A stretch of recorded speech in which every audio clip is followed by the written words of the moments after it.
Welcome, everybody, to the Digital Nomad Experts podcast by Commute. You got Jeff and Marissa today.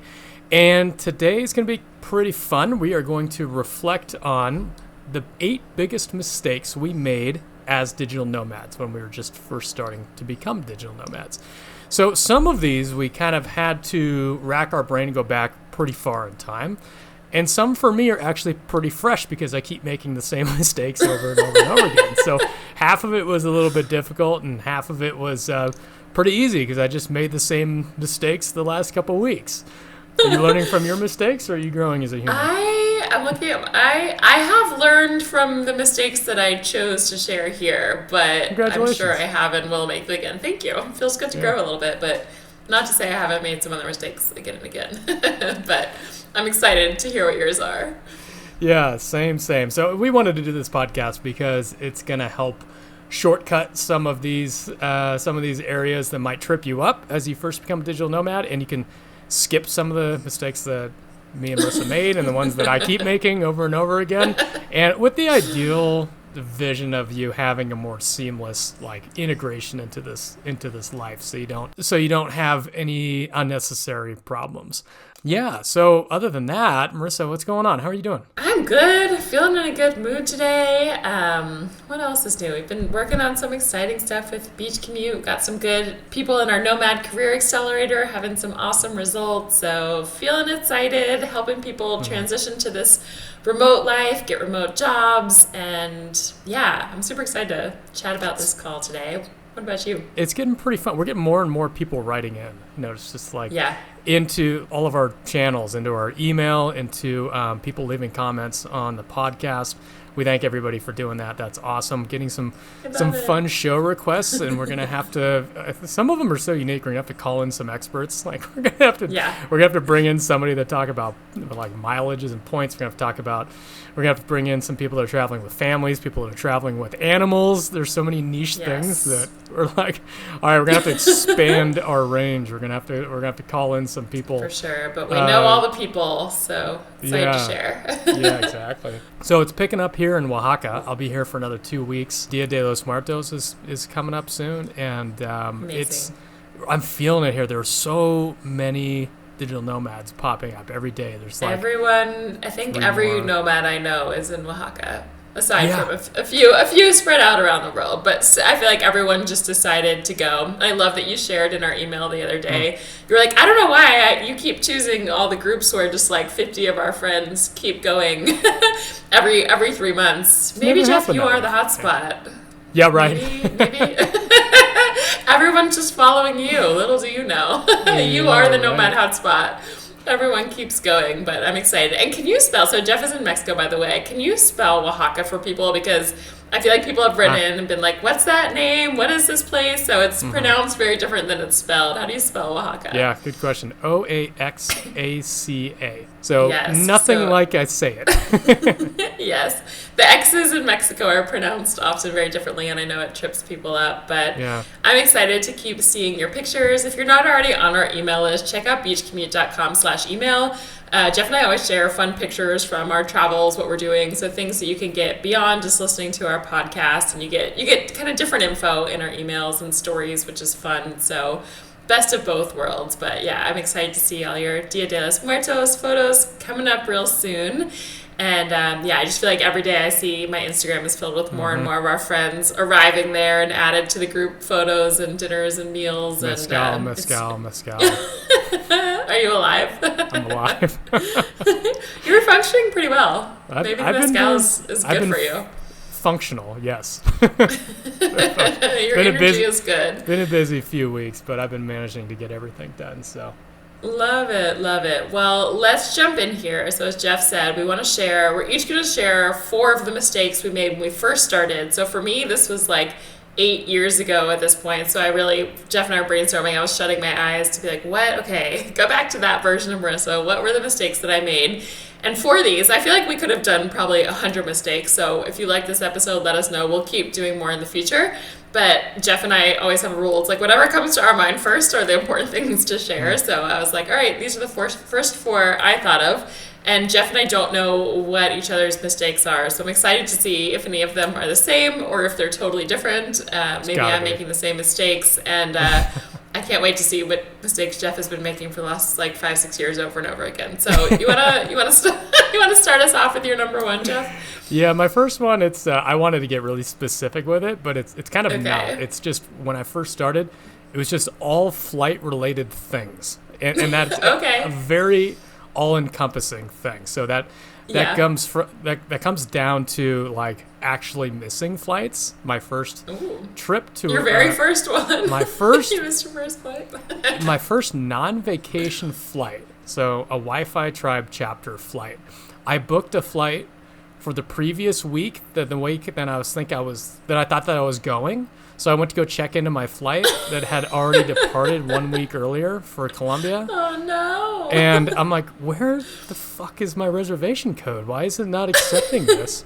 And then it popped up on there as your flight already left. I'm like, oh, my God.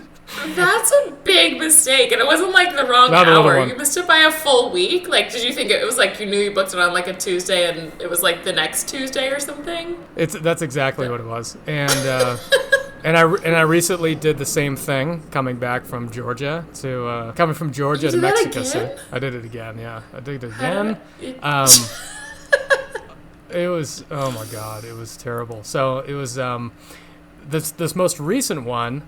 I booked a flight. It was it's a 15-hour flight. It was Istanbul to Mexico City. It's a long one. Okay. So I booked it, and I booked a seat that had something for my legs because I got bad knees. I needed a little bit extra room. And so it was just one of those emergency row exit ones where you can just stretch your legs out. Nothing fancy or anything. And I just had a spidey sense. I went and checked on my flight, and my seat was gone. And they put me in the middle seat in the back. I was like, whoa, what? I called them up and they said, oh, no, sorry, you never selected a seat. I'm like, no, it's right here. I selected that seat. It's in my receipt. And they said, whoopsie daisy, sorry, tough shit. I was like, oh. Is this in addition to booking it the wrong week, or this is a different mistake? No, this is the beginning of me booking in the wrong week. So this happened, and it was a refundable flight, and I looked at the same flight, and I was like, oh, the price actually went down. It's $150 cheaper. So I'm like, okay, refund that flight, and I'll just rebook it. And so I canceled that flight, but the cheaper price that I was looking at was for a week later. So I actually didn't even have it available. So I ended up, the price difference between that flight and the week afterwards was pretty significant. But the difference of that flight and just getting upgraded to first class was $100 or $200. So I'm like, screw it. If I'm going to screw up really, really, really big and just do it in comfort. So I ended up booking my first cross-Atlantic first class flight. So it was really, really expensive, stupid mistake, but it's just something I keep making over and over and over again. Tag on top of that, we've talked about this a whole bunch of times, booking round-trip flights. It's one of the stupidest booking mistakes that you can make as a digital nomad. Just don't do it. I've missed more than I think I've missed all of them. I think I've missed every round-trip flight. When you say missed, those are purposeful. You've chosen not to get on the return flight because you've wanted to make other plans. Yeah, not my brain fart. I've actually just been there. I'm like, nah. It's not ready. It feels like a good idea to book it, and then you don't want to leave, or you want to go somewhere else. Ghost seat it all the way back. Yeah, I don't go. Yeah. So I ended up. Well, that's impressive, Jeff. To book things a whole week off. I'm paranoid when I book flights. I feel like I look at it 500 times, and I'm like, okay, I chose this date, and I look at my phone. I'm like, is this the date I want? And sometimes you know how in different countries they swap the day and the month. So in the U.S., if it was May 6th, it would be 5/6, but in Latin America it would be 6/5. So I always am like, okay, what is this saying? Is this the right date? Is it the right day? And I don't think I've booked any. I'm sure I have, but I hate booking flights because I'm always so paranoid that I'm going to book it the wrong day that I didn't mean, or I'm going to mean to do it Saturday and it's really Sunday, or so anyway, if you're listening, don't book your flight a week early or a week late. Double check it. But that's funny that the seat is what got you noticing and you booked it the right day. So that's a good number one. I have one flight one. It's my number 4. But for mine, I'll start with my number 1. Mine were some, my first couple are phone stuff that I did wrong. Those were the first things that came to my mind. So this wasn't the very first trip, but one of the recent ones, when I first started, was that I had recently switched, I can't remember, I think I'd gotten a new iPhone. And in the US, this isn't necessarily the case everywhere, but I have an AT&T plan. And when you buy it through AT&T, so through your phone carrier or whatever that might be, you get locked in and they won't let you unlock your phone.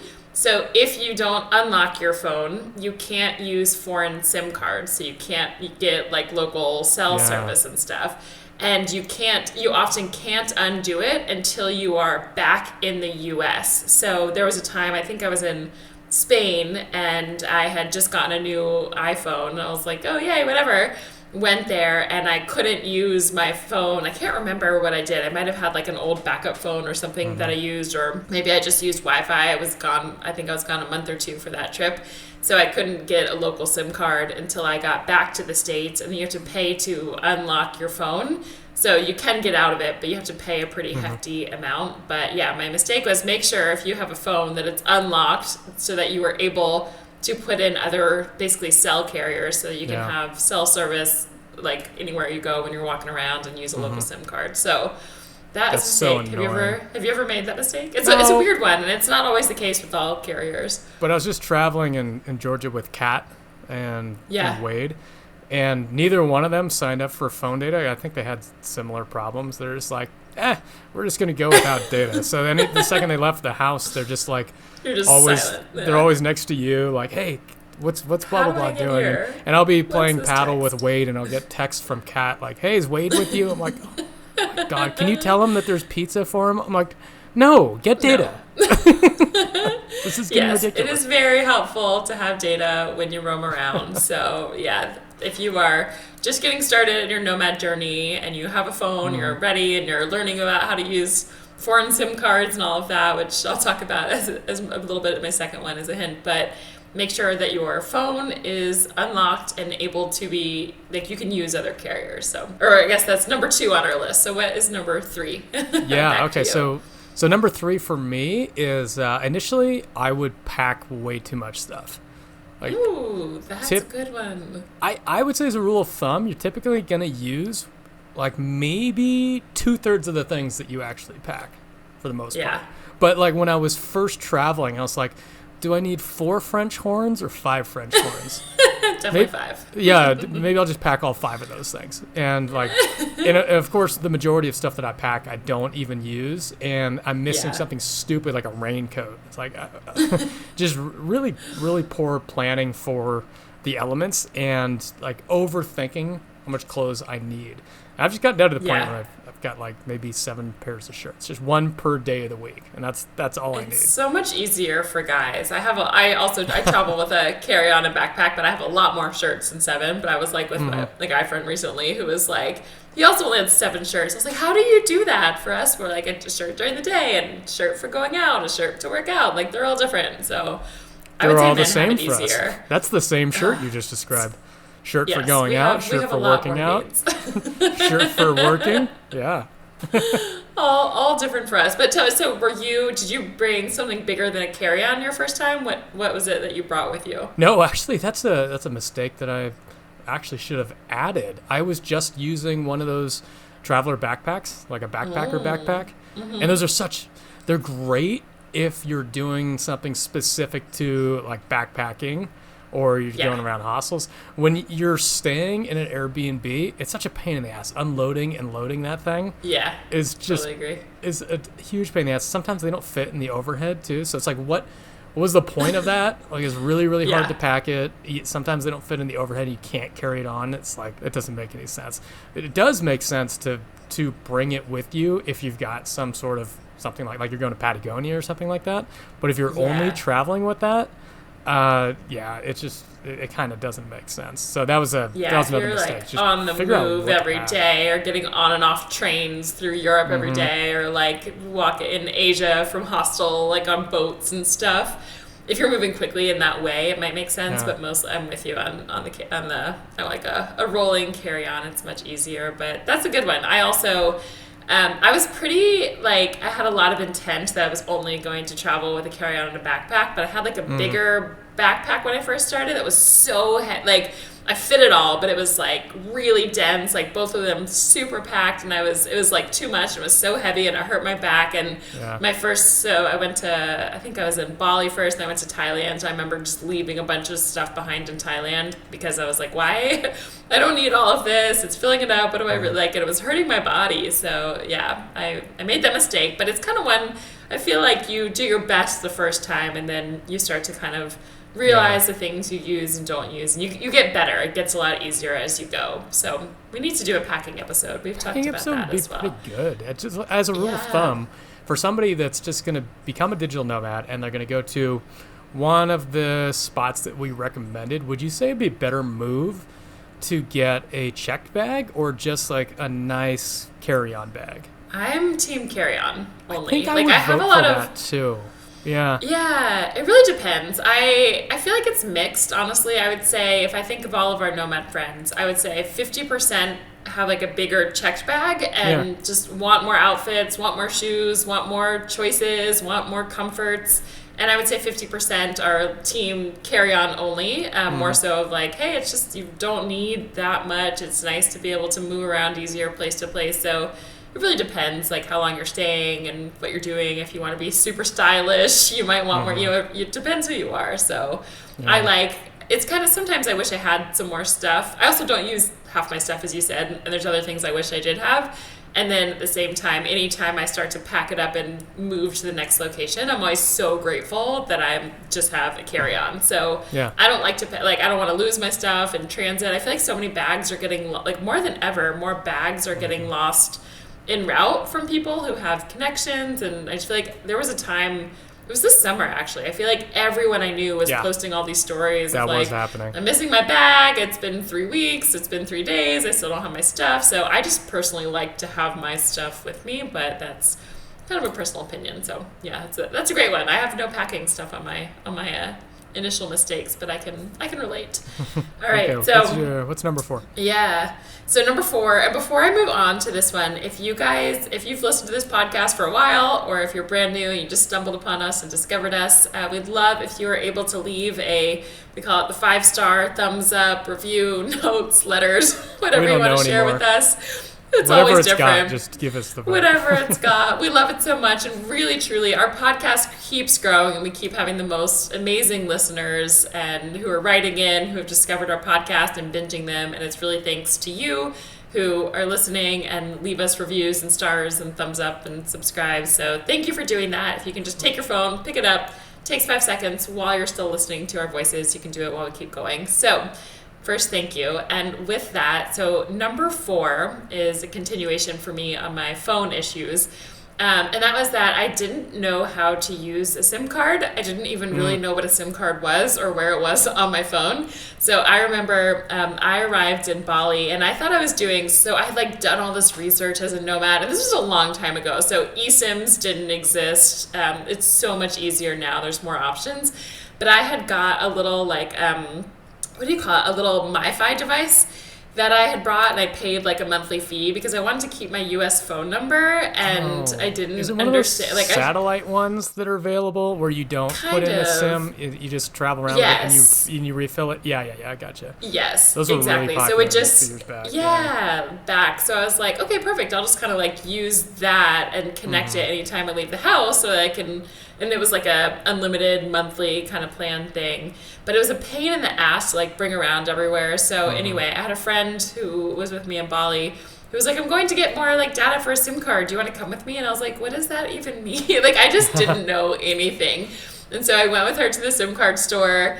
I found, this is a tip, especially for women, but some men might work too. But if you have an earring, you can you take an earring out and use the little. Yes, if it's perfect, it's a perfect it pops your SIM card. I have 11 piercings or so. So I just pop it right out. I didn't know that was the trick, and literally I didn't even know where a SIM card was on my phone. So I was, if I could put my mistake as a whole, was that I didn't understand how to use local SIM cards, how helpful they were, how cost effective and just benefit, good, you got better service, you can tether your phone if the Wi-Fi goes out, the power goes out.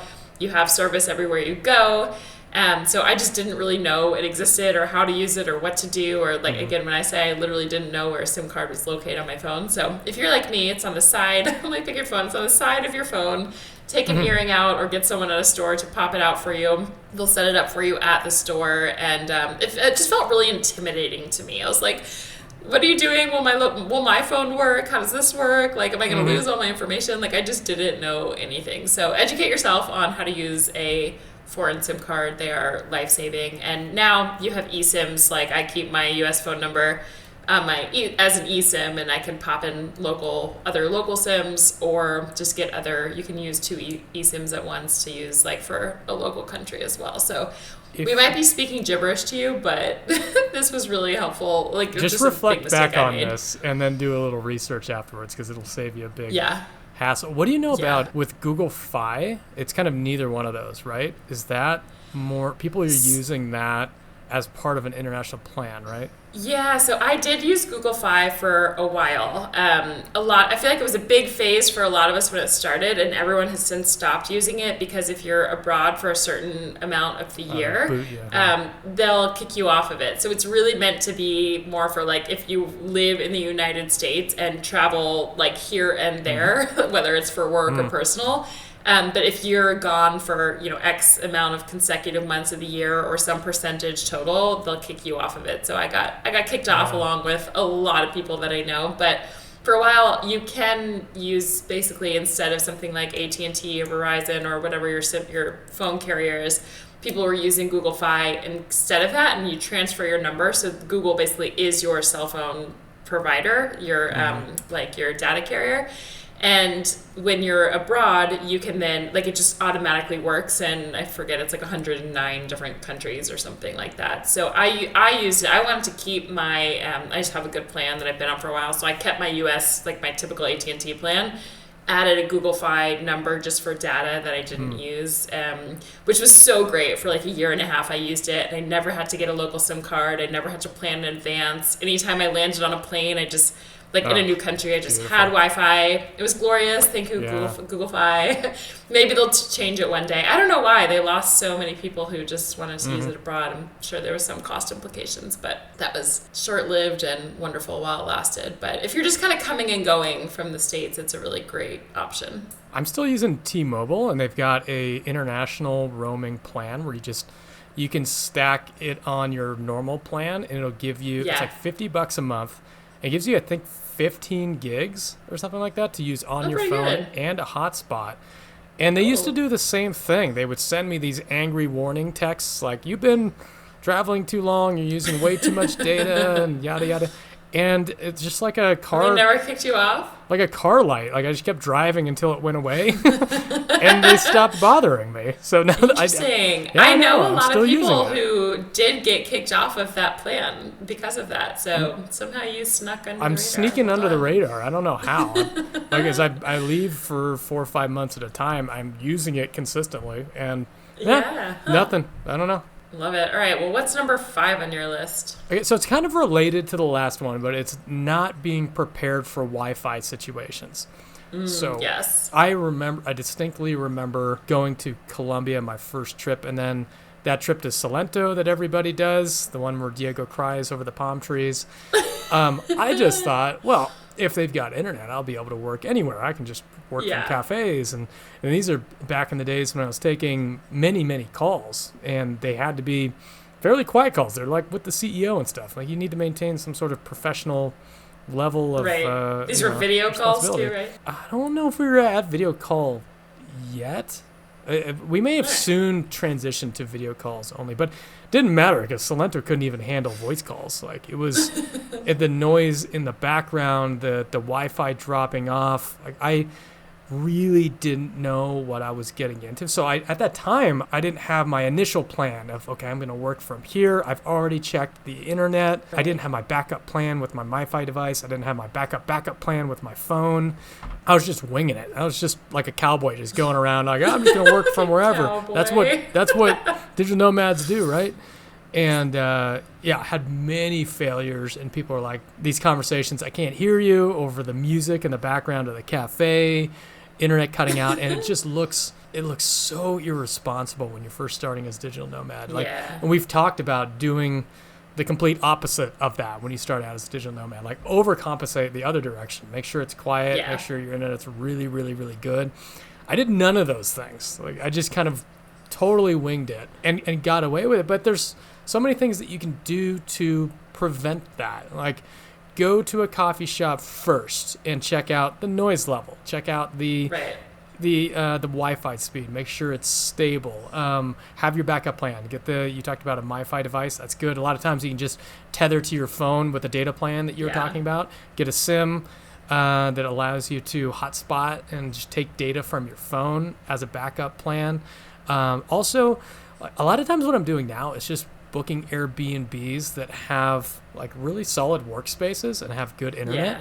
And I'm just like, I'm kind of by default now, unless it's a low risk type of call, just like a very casual kind of call, just taking my calls from the Airbnb. Before I was like, oh yeah, I want freedom. I'm going to take my calls wherever I want. It's not worth the headache for me anymore. So I know that's new for you. You're such a cafe worker. I like if there's no calls. Yeah, I still definitely.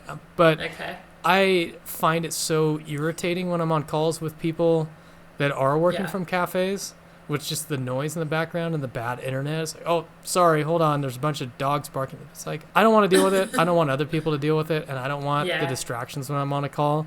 So typically I'll just book a place that definitely has a solid workspace like built into it. So I just skip the whole problem. Yeah, that's a great one. I was pretty naive when I first started, but I joined, like my first 2 longer term work trips were with Wi-Fi Tribe. So I was like, they've got it covered. Like it's in the name.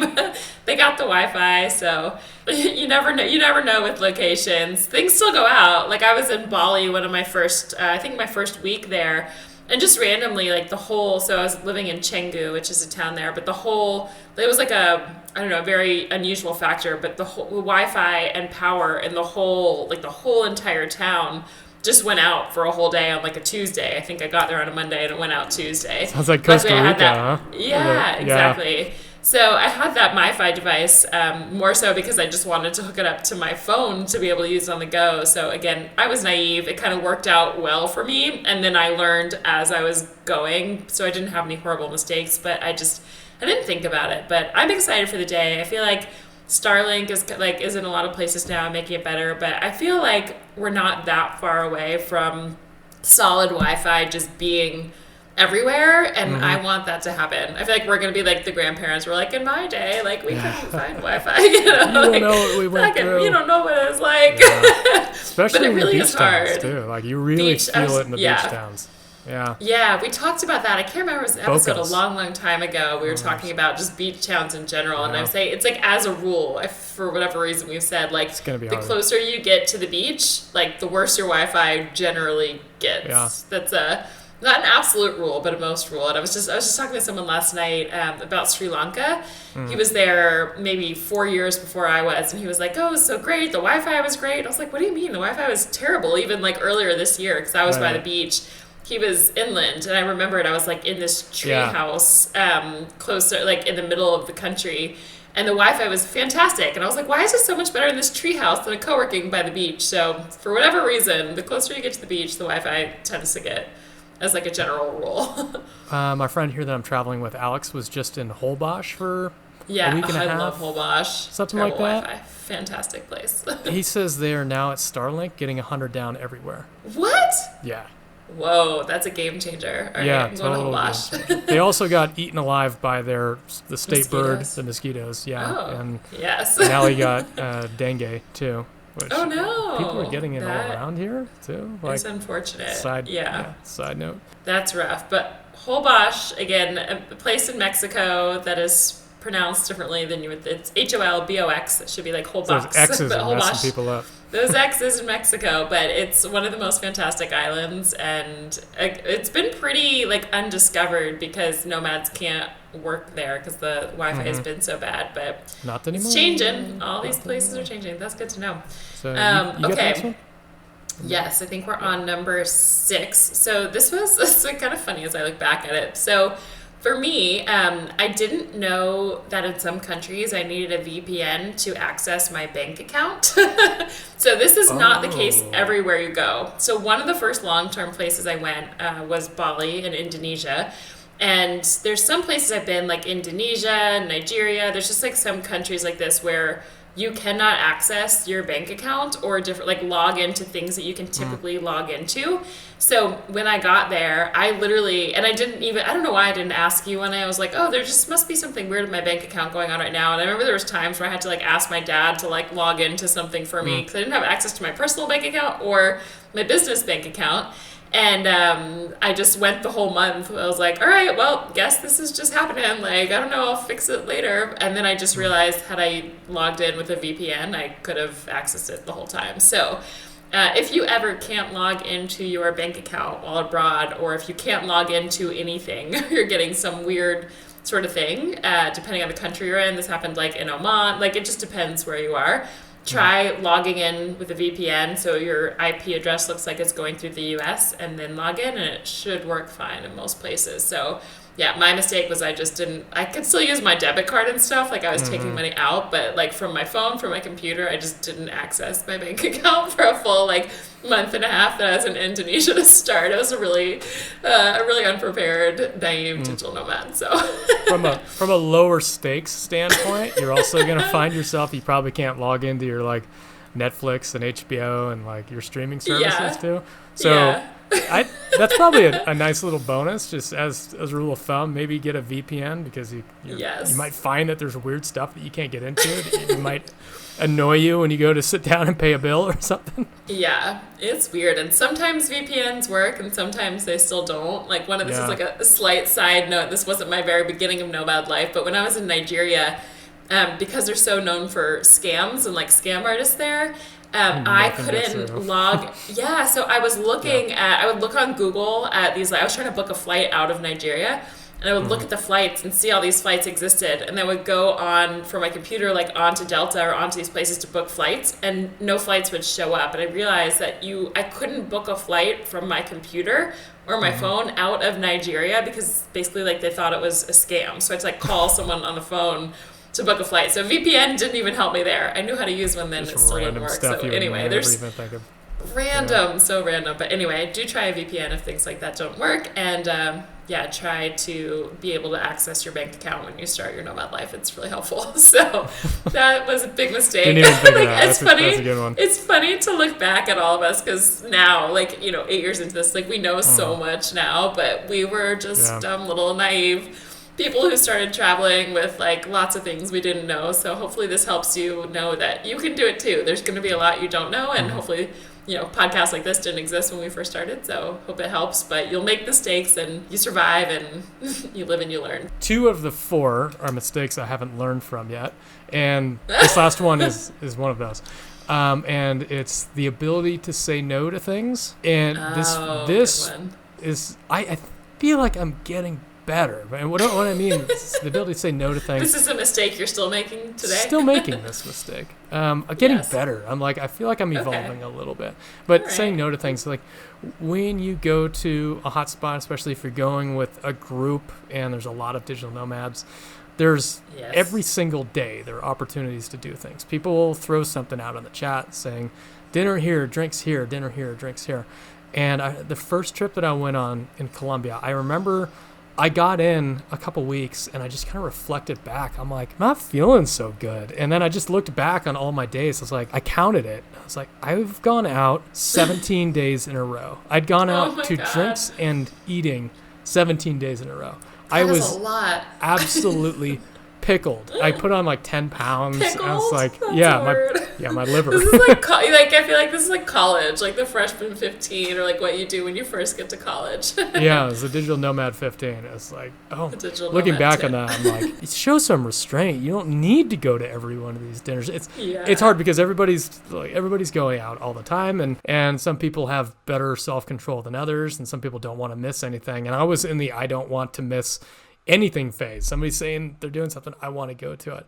So I'm getting better at it. And just reflecting back at the last week, I think I've gone out 5 out of the last 7 days or so. So the ratio is coming down slightly. I don't know if it's learning 20%. or it's I'm approaching 40 and I can't. The body might be a limiting factor. I don't know, but either way, it's the trajectory is on a positive path. But you that's good. Just know, moderate, because there's going to be so much temptation when you first go out, and depending on where you end up. Like if you end up somewhere like, imagine if you end up somewhere like Playa, there's always a bunch of people there, and there's like a lot going on, right? So probably pretty easy to run into that situation with all that to do. You might end up if you ended up on a first trip in Bolivia, I don't know why, but if you did, it'd be very easy to say no, because you'd be at Diego's house and there's nowhere to go. You'd be saying no to the once a week coffee trip. So it's kind of situation dependent. And you said no to the once a week outing. Yeah, exactly. Like, coffee shop? No, I'm good at this house. Yeah. Yeah, that's a good one. So your mistake was not saying no. And I feel like I tell that to a lot of new nomads who start is like, just make sure you do say no to things, because I think part of it, aside from just having so many more people around asking you to do things, the two factors that I found is like people are fleeting. So if you're back home or you live somewhere indefinitely, right? If you see someone next week or the week after, or you're like, they're always going to be there for the most part. And when you're traveling, it's like, oh, this person's only here for 7 more days. Like I only have 3 more weeks with this person. Like I want to say yes because I won't see them again. And then the same with activities in a place, because let's say you're somewhere only for a month and someone asks you to go to a restaurant. It's like, oh, I won't have time. I'm leaving. I won't be able to do this again. So it's a lot of the FOMO of just like missing out on people who will leave, or a place that you might not be again, or a restaurant you might not get to eat at again. So it's really hard to say no, but as Jeff said, you really have to, or you just burn out and you won't be able to long-term nomad, because you're going to just exhaust yourself. But I remember on my first trip in Bali, when I was on a Wi-Fi Tribe chapter 2, I did say yes to everything, but I just had so much excitement for the beginning of nomad life. Like I felt invincible, and I feel like I kind of was for like a short time. Like I did every dinner, every weekend trip, every activity, everything, but somehow I was like had the energy to do it. But now, even earlier this year, I was doing a lot like in Sri Lanka and Mexico and all these places, and I was just like, I'm burnt out. Like I'm going to say no to everything. I just couldn't do it. So it's a great one. So you're gonna want to say yes to everything. It's definitely a mistake we all make when we start out, and that's a great one. I like it. My last one, then we'll do your bonus. So number 8 is, one of the first mistakes I made was that I booked my flight 3 months in advance. So I did not book a return flight. Even before I started my nomad life, I knew well enough that I was like, I don't know where I'm gonna want to go next or what I'm gonna want to do.